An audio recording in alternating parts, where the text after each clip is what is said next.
Hello കൂട്ടുകാരെ, എല്ലാവർക്കും പുതിയ വീഡിയോയിലേക്ക് സ്വാഗതം. ഇന്നു മുതൽ എല്ലാ ആഴ്ചയിലും നമ്മൾ ഇമ്പോർട്ടൻ്റ് ആയിട്ടുള്ള കുറച്ച് GK ക്വസ്റ്റ്യൻസ് ചർച്ച ചെയ്യുന്നതായിരിക്കും. സ്കൂളിലുള്ള മത്സര പരീക്ഷകൾക്കും ക്യൂസ് മത്സരങ്ങൾക്കും ഒക്കെ കൂട്ടുകാർക്ക് യൂസ്ഫുൾ ആവുന്ന രീതിയിലുള്ള ക്വസ്റ്റ്യൻസ് ആയിരിക്കും ഇതിൽ ഉൾപ്പെടുത്തിയിട്ടുള്ളത്. അപ്പോൾ നമുക്ക് നേരെ ക്വസ്റ്റ്യൻസിലേക്ക് പോവാം അല്ലേ.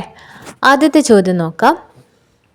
2025 പരിസ്ഥിതി ദിന സന്ദേശം എന്താണ്? ഉത്തരം പ്ലാസ്റ്റിക് മലിനീകരണത്തെ തോൽപ്പിക്കുക എന്നതായിരുന്നു 2025 പരിസ്ഥിതി ദിന സന്ദേശം. Beat plastic pollution. രണ്ടാമത്തെ ചോദ്യം നോക്കാം. പ്രധാനമന്ത്രി നരേന്ദ്രമോദി ഉദ്ഘാടനം ചെയ്ത ലോകത്തിലെ ഏറ്റവും ഉയരമുള്ള റെയിൽവേ ആർച്ച് പാലം ഏതാണ്? ചെനാബ് പാലമാണ്. അത് 2025 ജൂൺ 6 ഉദ്ഘാടനം ചെയ്തത്. അതിന് നദീനിരപ്പിൽ നിന്ന് 359 മീറ്റർ ഉയരമുണ്ട്. ലോകത്തിലെ ഏറ്റവും ഉയരമുള്ള റെയിൽവേ ആർച്ച് പാലമാണ് ചെനാബ് പാലം. ഇനി മൂന്നാമത്തെ ചോദ്യം നോക്കാം. ലോക പരിസ്ഥിതി ദിനം എന്നാണ്? അത് നമുക്ക് എല്ലാവർക്കും അറിയാം, ജൂൺ 5 ജൂൺ 5. നാലാമത്തെ ചോദ്യം നോക്കാം. 2025 പരിസ്ഥിതി ദിനത്തിൻ്റെ ആതിഥേയ രാജ്യം ഏതാണ്? അത് ദക്ഷിണ കൊറിയയാണ്. അഞ്ചാമത്തെ ചോദ്യം. ഇന്ത്യൻ പരിസ്ഥിതി ശാസ്ത്രത്തിൻ്റെ മാതാവ് ആരാണ്? മേധാ പട്കറാണ് ഇന്ത്യൻ പരിസ്ഥിതി ശാസ്ത്രത്തിൻ്റെ മാതാവ് എന്ന പേരിൽ അറിയപ്പെടുന്നത്. കേരളത്തിലെ പക്ഷികൾ എന്ന ഗ്രന്ഥത്തിൻ്റെ കർത്താവാര്? കേരളത്തിലെ പക്ഷികൾ, ബേർഡ്സ് ഓഫ് കേരള എന്ന പുസ്തകത്തിൻ്റെ ഗ്രന്ഥകർത്താവ് ആരാണ്? അത് ഇന്ദുചൂഡനാണ്. ഇന്ദുചൂഡൻ. കേരളത്തിൽ കണ്ടൽക്കാടുകൾ ഏറ്റവും കൂടുതലുള്ള ജില്ല ഏതാണ്? കേരളത്തിൽ കണ്ടൽക്കാടുകൾ ഏറ്റവും കൂടുതലുള്ള ജില്ല ഏതാണ്? കണ്ണൂരാണ്. ഭൂമിയുടെ വൃക്ക എന്നറിയപ്പെടുന്നത് എന്താണ്? തണ്ണീർത്തടങ്ങളാണ് ഭൂമിയുടെ വൃക്ക എന്നറിയപ്പെടുന്നത്. ഭൂമിയുടെ ശ്വാസകോശം എന്നറിയപ്പെടുന്നത് എന്താണ്? ആമസോൺ കാടുകളാണ് ഭൂമിയുടെ ശ്വാസകോശങ്ങൾ എന്ന പേരിൽ അറിയപ്പെടുന്നത്.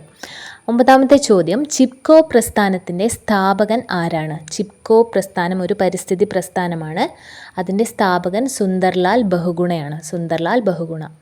അടുത്ത ചോദ്യം. ലോകത്തിലെ ഏറ്റവും വലിയ മഴക്കാട്? നമ്മളിപ്പോൾ പറഞ്ഞ ആമസോൺ മഴക്കാടുകൾ തന്നെയാണ്.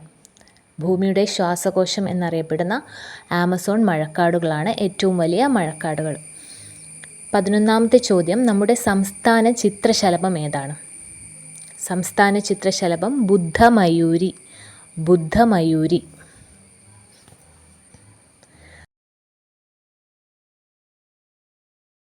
12ാമത്തെ ചോദ്യം. സൈലന്റ് വാലി ദേശീയോദ്യാനം ഏതിനം കുരങ്ങുകൾക്കാണ് പ്രസിദ്ധമായിട്ടുള്ളത്?